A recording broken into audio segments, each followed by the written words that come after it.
Kentucky Laszlo here, doing a little surf fishing off the coast of the Carolinas.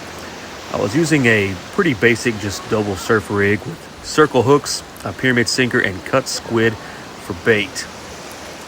Now at first I thought I'd hooked into a shark, but it was actually a pretty good size southern stingray.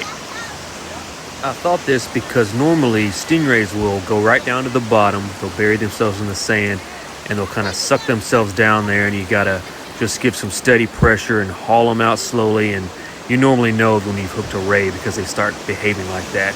But this one was acting different, and what I didn't know was I had snagged it right underneath the belly a little bit, and it was keeping it from sucking down to the bottom, so I thought I had a decent shark on.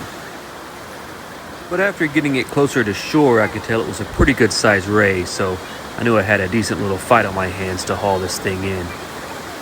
A little bit about these sea creatures. The southern stingrays are related to sharks and skates.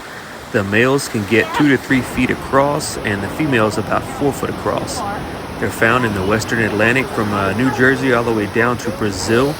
They feed on shellfish, worms, crabs, small fish, and they locate food using electroreceptors on their snouts, plus their excellent senses of smell and touch.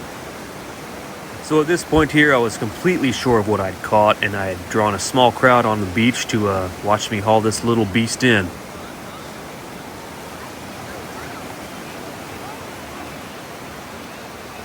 I'll tell you, if you're ever surf fishing and you hook into one of these guys, they're a lot of fun to catch. It can be quite a challenge to get these things in. I passed the rod off to my sister there, and I went to just pull with my hands to get this thing up on the beach. As you can tell, it's flapping around. It's got its tail whipping, and I wanted to make sure to keep people away from the stingray, just because they do have that stinging barb.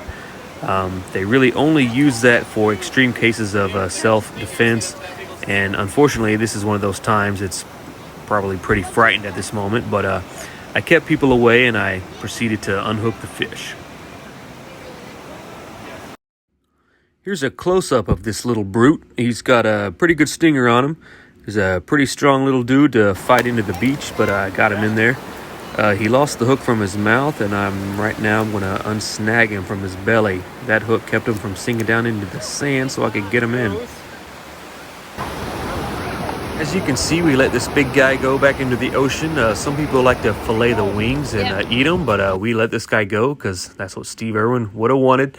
But here's a shovel that a spectator let me use to kind of gently shove him back into the water. But thanks for watching. See you next time.